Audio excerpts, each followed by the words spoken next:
칠흑 같은 어둠이 깔린 한겨울 밤, 어느 시골 마을에 기괴한 소리가 울려 퍼집니다. 쾅, 쾅. 어둠을 찢는 듯한 이 둔탁한 소리의 정체는 무엇일까요? 놀랍게도 마을 사람들이 얼어붙은 항아리를 부수고 있는 소리입니다. 그런데 그 안에서 쏟아지는 건 얼음물이 아닙니다. 바로 우리가 매일 먹는 쌀입니다. 불과 며칠 전만 해도 매끄럽게 흐르던 쌀이 이제는 돌덩이처럼 단단하게 굳어 항아리 속에서 꿈쩍도 하지 않습니다. 영하 20도를 밑도는 살인적인 혹한이 생존의 마지막 보루인 곡식마저 돌로 바꿔버린 겁니다. 이건 판타지 영화 속 이야기가 아닙니다. 불과 200여 년 전 이 땅의 조상들이 온몸으로 받아내야 했던 처절한 현실입니다. 조선 왕조실록은 그날의 공포를 이렇게 증언합니다. 한강이 거대한 빙판으로 변해 사람과 말이 그 위를 태연히 걸어다녔고 동해바다의 파도는 몰아치던 그 형상 그대로 공중에서 얼어붙었다. 심지어 하늘을 날던 새들조차 나뭇가지에 앉은 그 자세 그대로 얼어 죽어 바닥으로 떨어졌습니다. 여러분, 상상이나 가십니까? 유리창도 보일러도 그 흔한 전기장판 하나 없이 오직 맨몸으로 영하 30도의 지옥을 견뎌야 했던 그 밤을 말입니다. 과연 그들은 어떻게 이 절망적인 추위 속에서 살아남았을까요? 그리고 그들이 남긴 생존의 흔적은 오늘날 우리에게 어떤 비밀을 말해주고 있을까요? 한국을 응원하신다면 댓글에 한국 최고 작성 부탁드려요. 영하 30도가 넘는 추위 속에서 유리창도 없고 보일러도 없고 전기장판도 없이 겨울을 보내는 것을 그런데 그들은 살아남았습니다. 아니, 단순히 살아남은 것이 아니라 겨울을 견디는 놀라운 기술을 만들어냈습니다. 그 기술은 지금도 우리 곁에 남아 있습니다. 오늘 우리가 당연하게 여기는 것들, 뜨끈한 온돌 바닥, 김치 한 접시, 된장찌개 한 그릇. 이 모든 것이 사실은 죽음과 싸워 이겨낸 조상들의 생존 전략이었다는 것을 아십니까? 오늘 이 이야기는 화려한 궁궐도 위대한 왕도 등장하지 않습니다. 다만 이름 없는 백성들이 영하 30도의 지옥 같은 겨울을 어떻게 이겨냈는지 그 처절하고도 지혜로운 생존의 기록을 여러분께 들려드리겠습니다. 본 영상이 도움이 되셨다면 구독과 좋아요 부탁드립니다. 역사 콘텐츠 제작에 큰 힘이 됩니다. 그럼 지금부터 조선의 겨울 속으로 들어가 보겠습니다. 서기 1700년대 초반 지구는 작은 빙하기에 접어들었습니다. 유럽에서는 템즈강이 얼어붙었고 중국에서는 양쯔강 하류까지 얼음이 덮였습니다. 조선 반도는 더욱 혹독했습니다. 위도상으로 더 북쪽에 위치했고 시베리아에서 불어오는 한파를 그대로 맞았기 때문입니다. 숙종 29년 겨울실록의 기록을 보면 온 나라가 얼어붙었습니다. 한양의 거리에서는 노숙자들이 밤새 얼어 죽었고 아침이 되면 관리들이 시신을 수습했습니다. 지방에서는 더욱 처참했습니다. 전라도 어느 마을에서는 한 가족 전체가 방 안에서 얼어 죽은 채 발견되었습니다. 땔감이 떨어진 것입니다. 그의 겨울 사망자 수는 기록되지 않았습니다. 아니, 기록할 수 없었습니다. 너무 많았기 때문입니다. 조정에서는 긴급 대책을 논의했지만 현실은 냉혹했습니다. 창고의 곡식도 바닥이 났고 구호미를 실어 나를 말과 수레도 눈에 갇혀 움직일 수 없었습니다. 하지만 죽음의 겨울 속에서도 살아남은 사람들이 있었습니다. 그들은 무엇이 달랐을까요? 운이었을까요? 아닙니다. 그들에게는 대대로 전해 내려온 겨울 생존의 기술이 있었습니다. 먼저 집의 구조부터 달랐습니다. 조선의 서민 가옥은 겨울을 이기기 위해 설계되었습니다. 가장 핵심은 온돌이었습니다. 오늘날 우리가 당연하게 여기는 바닥 난방. 이것은 사실 세계에서 가장 오래되고 효율적인 난방 시스템 중 하나였습니다. 온돌의 원리는 간단하지만 천재적입니다. 아궁이에서 불을 지피면 뜨거운 연기와 열기가 방바닥 아래 구들장 사이를 지나갑니다. 돌은 열을 오래 머금는 성질이 있어 불을 끈 후에도 몇 시간 동안 따뜻함을 유지합니다. 부엌과 방이 붙어 있는 것도 우연이 아니었습니다. 밥을 짓는 불로 동시에 방을 데울 수 있었던 것입니다. 한 번의 불로 두 가지 목적을 달성하는 것. 땔감이 귀했던 조선시대에 이것은 생존의 문제였습니다. 어느 한 겨울밤 경기도 한 마을의 초가집 할머니가 아궁이에 마지막 남은 장작을 집어넣습니다. 나무가 타 들어가는 소리가 고요한 밤을 채웁니다. 방 안에서는 손자가 따뜻한 구들장 위에서 잠들어 있습니다. 할머니는 재를 헤쳐 불씨를 확인합니다. 내일 아침까지 이 불씨를 살려야 합니다. 불씨가 꺼지면 다시 불을 일으키는 것이 쉽지 않았기 때문입니다. 불씨를 지키는 것은 단순한 편의 문제가 아니었습니다. 생사의 문제였습니다. 조선시대에는 성냥도 라이터도 없었습니다. 부싯돌로 불을 일으키는 것은 쉬운 일이 아니었고 특히 습한 날씨에는 거의 불가능했습니다. 그래서 집집마다 화로불에 불씨를 꺼트리지 않으려 애썼습니다. 마을의 한 집이라도 불씨를 유지하고 있으면 이웃들이 그 불을 나눠받았습니다. 새벽녘 불씨가 꺼진 집에 아낙네가 화로를 들고 이웃집 문을 두드립니다. 말없이 건네받는 불씨 하나. 그 작은 붉은 빛이 한 가족의 하루를 시작하게 했습니다. 온돌만으로는 부족했습니다. 집의 구조 자체가 추위를 막도록 설계되었습니다. 처마를 깊게 내어 눈이 벽에 직접 닿지 않도록 했고 문과 창문 틈새에는 창호지를 여러 겹 발랐습니다. 창호지는 얇아 보여도 여러 겹 바르면 보온 효과가 상당했습니다. 부유한 집에서는 창문 안쪽에 두꺼운 천을 덧대기도 했습니다. 하지만 가난한 집에서는 그마저 어려웠습니다. 대신 짚을 엮어 발을 만들어 문과 창문을 막았습니다. 햇빛은 들어오지 않았지만 바람은 막을 수 있었습니다. 방 안의 배치도 중요했습니다. 온돌의 열은 고르지 않았습니다.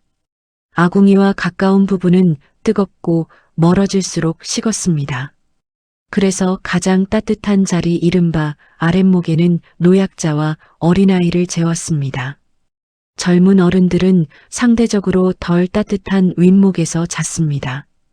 이것은 단순한 배려가 아니라 생존 전략이었습니다. 노인과 아이는 체온 조절 능력이 약해 추위에 더 취약했습니다. 혹한의 밤 아랫목과 윗목의 온도 차이는 생사를 가를 수 있었습니다. 집의 구조와 함께 중요한 것이 옷이었습니다. 고려 말 문익점이 목화씨를 들여온 이후 조선의 겨울은 달라졌습니다. 그 전까지 서민들은 삼배나 모시로 만든 옷을 겹쳐 입어야 했습니다. 하지만 목화는 혁명이었습니다. 목화솜은 가볍고 따뜻했습니다. 서민들도 솜옷을 만들어 입을 수 있게 되었습니다. 저고리와 바지에 솜을 넣고 그 위에 또 다른 옷을 겹쳐 입었습니다. 부유한 집안에서는 비단 안감을 대고 여우나 담비 가죽으로 깃을 달았지만 가난한 집에서는 무명천에 목화솜을 두툼하게 넣었습니다. 겨울 옷차림의 기본은 겹겹이 싸는 것이었습니다. 속옷, 저고리, 솜저고리, 조끼, 두루마기 5겹 이상을 입는 것이 일반적이었습니다. 옷과 옷 사이에 공기층이 체온을 가두는 역할을 했습니다. 머리와 손발의 보온도 중요했습니다. 체온의 상당 부분이 머리를 통해 빠져나가기 때문입니다. 남바위, 풍차, 아암 같은 다양한 방한모가 발달했습니다. 귀와 목덜미, 뺨까지 덮는 모자들이었습니다. 어린아이들의 모자에는 볼기가 달렸습니다. 귀를 완전히 덮고 턱 아래에서 매는 끈이 있어 바람이 아무리 세게 불어도 벗겨지지 않았습니다. 아이의 체온은 어른보다 빨리 떨어졌기에 이런 세심한 배려가 필요했습니다. 발에는 버선을 신었습니다. 하얀 무명으로 만든 버선은 여러 겹게 메고 기워 신었습니다. 그 위에 집신이나 미투리를 신었는데 눈이 많이 오는 날에는 집신 위에 다시 헝겊을 감았습니다. 집신이 물에 젖으면 오히려 발을 더 시리게 만들었기 때문입니다. 부유한 집에서는 가죽신을 신었습니다. 하지만 가죽은 비쌌고 대부분의 서민들은 집신으로 겨울을 났습니다. 집신은 쉽게 닳았지만 장점이 있었습니다. 누구나 만들 수 있었다는 것입니다. 겨울밤 한 농가의 마당 아버지와 아들이 집신을 삶고 있습니다. 짚을 물에 적셔 부드럽게 만든 후 정성껏 엮어 나갑니다. 한 켤레를 만드는데 두어 시간이 걸립니다. 이렇게 만든 집신을 장터에 내다 팔면 쌀 한 대를 살 수 있었습니다. 가난한 집안에서는 집신 삶는 것이 겨울철 중요한 수입원이었습니다. 옷과 집만으로는 겨울을 이길 수 없었습니다. 가장 중요한 것은 먹을거리였습니다. 봄까지 버틸 식량을 확보하는 것. 이것이 생사를 갈랐습니다. 늦가을이 되면 집집마다 김장을 했습니다. 김장은 단순한 요리가 아니라 겨울 생존 프로젝트였습니다. 배추, 무, 소금, 젓갈, 고추, 마늘. 이 모든 재료를 모으는 것부터가 1년 동안의 준비였습니다. 김장철이 되면 온 마을이 함께 움직였습니다. 혼자서는 감당할 수 없는 양이었기 때문입니다. 여성들이 모여 배추를 절이고 속을 만들고 버무렸습니다. 남성들은 큰 독을 나르고 땅을 파 김장독을 묻을 자리를 만들었습니다. 김치는 기적 같은 음식이었습니다. 채소가 귀한 겨울 내내 비타민과 미네랄을 공급했습니다. 발효 과정에서 생기는 유산균은 장 건강을 지켰습니다.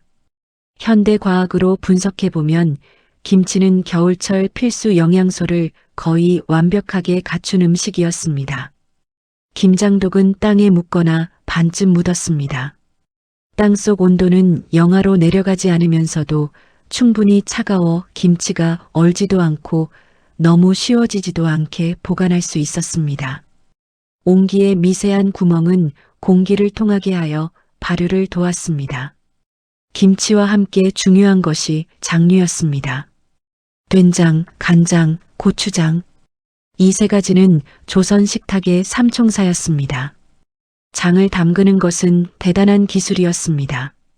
메주를 쓰고 말리고 소금물에 담그고 숙성시키는 과정이 수개월 걸렸습니다. 장독대는 집안에서 가장 중요한 공간이었습니다. 햇빛이 잘 들고 바람이 잘 통하는 곳에 장독을 놓았습니다. 아무리 급해도 장독대에는 함부로 드나들지 않았습니다. 장이 잘못되면 1년 내내 음식 맛이 없었기 때문입니다. 겨울 식탁은 단조로웠지만 영양학적으로는 놀라웠습니다. 된장찌개 한 그릇에는 콩의 단백질, 발효 과정에서 생긴 아미노산, 채소의 비타민이 들어 있었습니다. 김치는 섬유질과 비타민C를 제공했습니다. 무청을 말린 시래기는 또 다른 겨울 생존 식품이었습니다. 가을에 물을 뽑고 남은 무청을 씻어 삶은 후 말렸습니다. 처마나 마당에 줄을 메어 시래기를 널면 겨울 햇살과 바람이 수분을 날려보냈습니다. 시래기는 오래 보관할 수 있었고 된장국에 넣으면 부드럽게 퍼졌습니다. 영양도 풍부했습니다. 칼슘과 철분이 많아 겨울철 부족하기 쉬운 미네랄을 보충해 주었습니다. 시래기 된장국 한 그릇이면 배도 부르고 몸도 따뜻해졌습니다. 바닷가 마을에서는 겨울나기가 달랐습니다. 겨울 바다는 사나웠지만 때로는 큰 선물을 주었습니다. 명태였습니다. 추운 겨울 바다에서 잡힌 명태는 꽁꽁 얼었다 녹았다를 반복하며 말렸습니다. 이것이 황태와 북어가 되었습니다. 말린 생선은 단백질의 보고였습니다. 산간 마을에서는 생선을 구경하기 어려웠는데 말린 생선은 오래 보관할 수 있어 내륙 깊숙한 곳까지 유통되었습니다. 북어 한 마리를 물에 불려 국을 끓이면 담백하고 시원한 맛이 겨울 아침을 깨웠습니다. 하지만 이 모든 준비에도 불구하고 모든 가족이 겨울을 무사히 넘기지는 못했습니다. 흉년이 들면 가을 수확이 부족했고 봄까지 버틸 식량이 떨어졌습니다. 이때 등장하는 것이 진율 즉 국가의 구제책이었습니다. 조선왕조실록을 보면 거의 매년 겨울마다 진율 기록이 나옵니다. 영동과 영서의 대동미를 감해 그 도의 진율에 보태 쓰게 하였다. 이 한 줄의 기록 뒤에는 수많은 사람들의 사연이 있었습니다. 관청에서는 진율청을 열었습니다. 창고에 곡식을 꺼내 죽을 쑤었습니다. 굶주린 백성들이 줄을 섰습니다. 손에 들린 대접에 따뜻한 죽을 받아들고 그들은 눈물을 흘렸습니다. 생명을 이어가는 한 그릇의 죽이었습니다. 하지만 진율이 완벽하지는 않았습니다. 관리들의 부정부패로 곡식이 제대로 전달되지 않는 경우도 많았습니다. 멀리 떨어진 산골 마을에는 구호미가 도착하지 못하기도 했습니다. 길이 눈에 막혔기 때문입니다. 어느 산골 마을의 이야기입니다. 보름째 눈이 내렸습니다. 마을로 들어가는 길이 완전히 막혔습니다. 창고의 곡식이 바닥났습니다. 사람들은 나무 껍질을 벗겨 먹기 시작했습니다. 솔잎을 삶아 마셨습니다. 어느 날 밤 마을에 젊은이들이 모였습니다. 눈길을 뚫고 마을을 나가기로 했습니다. 목숨을 걸어야 했습니다. 허리까지 오는 눈을 헤치며 이틀을 걸었습니다. 한 명이 눈 속에 쓰러졌습니다. 동료들이 그를 업고 계속 걸었습니다. 마침내 읍내에 도착했습니다. 관청에 달려가 사정을 호소했습니다. 관리들이 움직였습니다. 곡식을 싣고 마을로 향했습니다. 도착했을 때 마을 사람들은 울었습니다. 기쁨의 눈물이었습니다. 겨울은 계급의 차이를 적나라하게 드러냈습니다. 양반가의 겨울과 서민의 겨울은 달랐습니다. 양반가에서는 숯불을 피우고 여러 겹의 비단옷을 입었습니다. 저녁 식탁에는 다양한 반찬이 올라왔습니다. 하지만 서민의 겨울은 달랐습니다. 땔감을 아껴야 했고 옷은 기워 입어야 했습니다. 식탁은 단조로웠습니다. 하지만 그들도 나름의 방법으로 겨울을 이겨냈습니다. 겨울마다 가장 큰 걱정은 땔감이었습니다. 온도를 데우려면 엄청난 양의 나무가 필요했습니다. 한 가정이 겨울 한철 쓰는 땔감은 수백 단에 달했습니다. 이 모든 나무를 구하는 것은 쉬운 일이 아니었습니다. 가을이 끝나기 전에 땔감을 준비해야 했습니다. 남성들은 산으로 올라가 나무를 베었습니다. 관청에서 허가한 구역에서만 나무를 벨 수 있었지만 때로는 금지된 구역의 나무를 베다 적발되기도 했습니다. 베어낸 나무는 말려야 했습니다. 젖은 나무는 불이 잘 붙지 않고 연기만 많이 났습니다. 가을 햇볕에 나무를 말리고 적당한 크기로 쪼개 쌓아 두었습니다.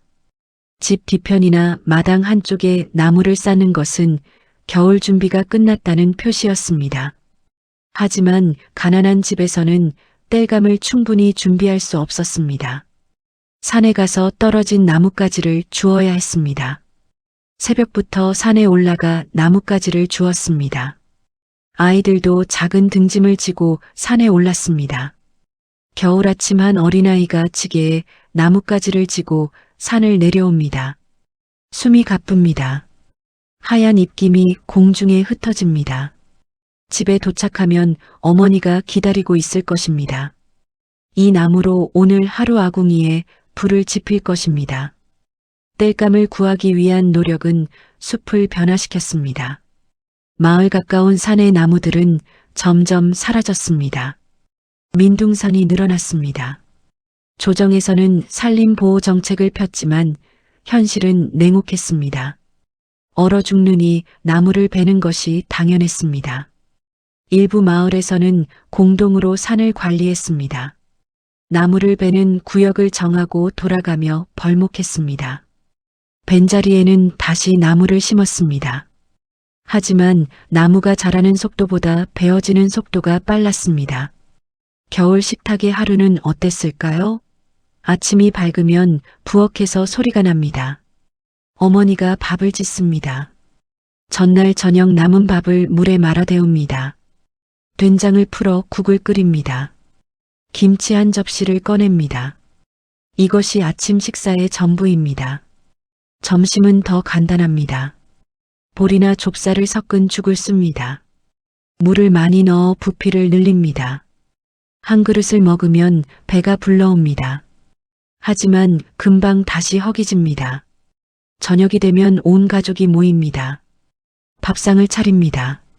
쌀밥에 된장찌개, 김치, 장아찌, 말린 생선 한 토막. 특별한 날에는 두부를 부치기도 합니다. 두부는 값싼 단백질원이었습니다. 식사는 조용합니다. 말없이 밥을 먹습니다. 음식이 귀했기에 함부로 남기지 않습니다. 아이들은 밥알 하나까지 다 먹습니다. 그릇에 물을 부어 마지막 밥알까지 씻어 마십니다. 명절이 되면 조금 특별한 음식을 먹습니다. 설날에는 떡국을 끓입니다. 가래떡을 썰어 넣고 고기나 달걀을 얹습니다. 하지만 가난한 집에서는 고기 대신 김치만 넣기도 합니다. 그래도 떡국 한 그릇은 새해를 맞는 의식이었습니다.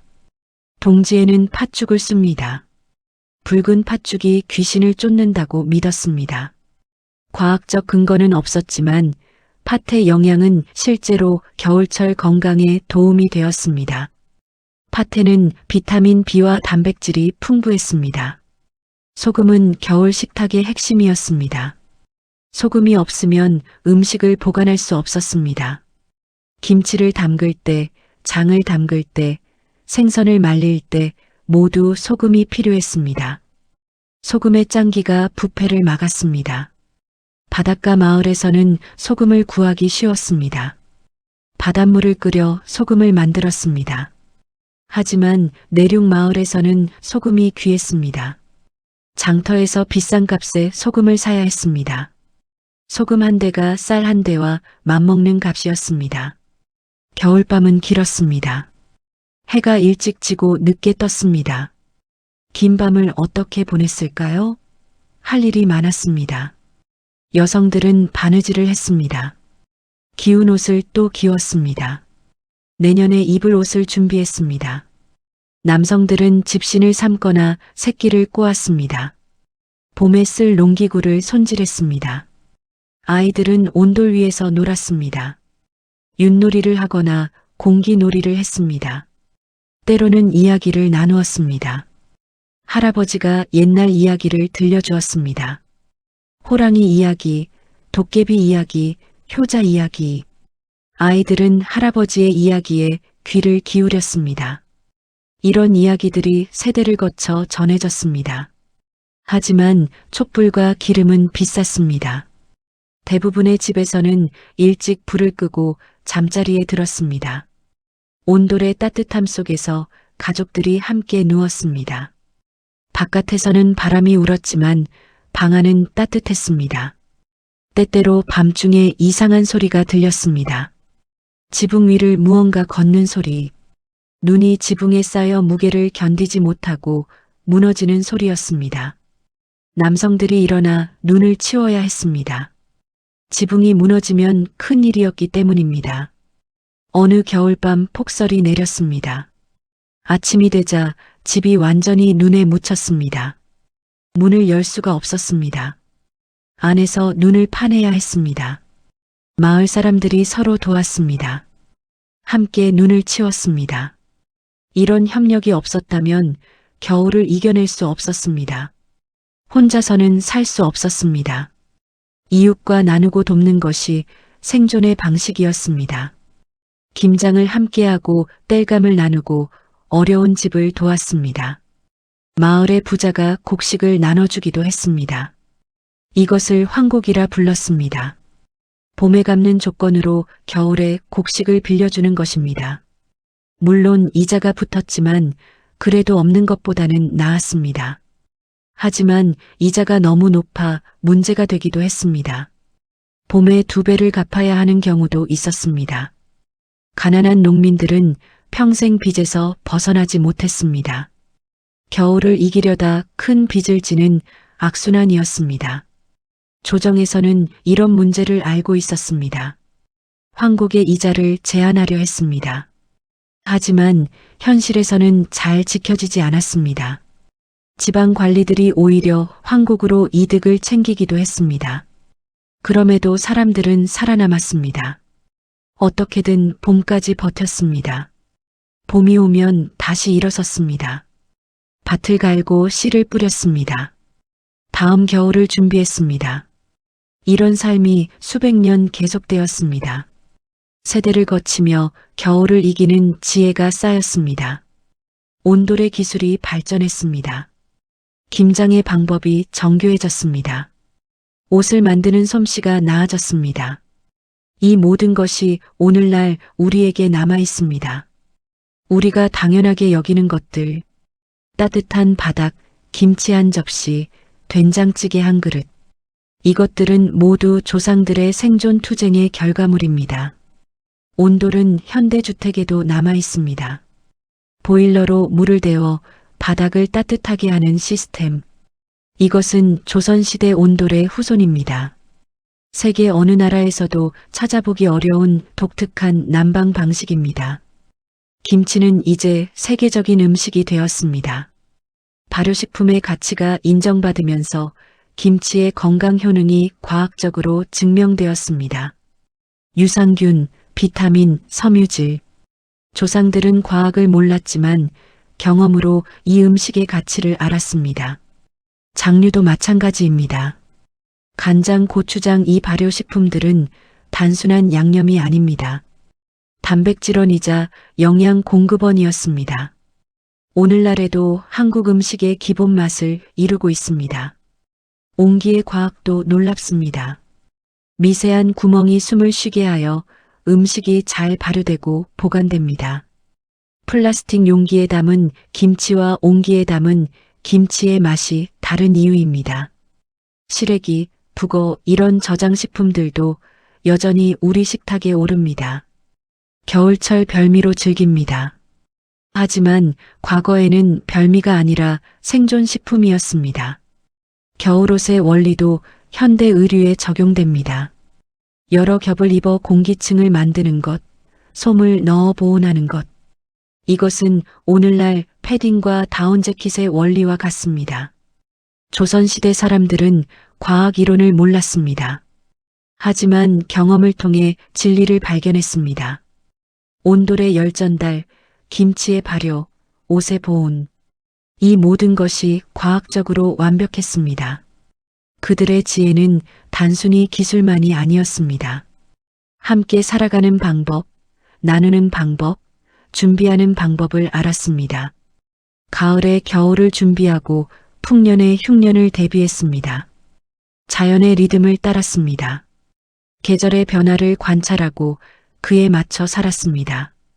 자연을 거스르지 않고 자연과 함께 살아가는 법을 알았습니다.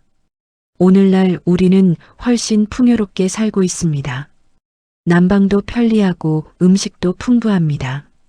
하지만 잃어버린 것도 있습니다. 계절을 준비하는 마음, 이웃과 나누는 마음, 자연과 함께하는 마음. 겨울이 되면 생각해 봅니다.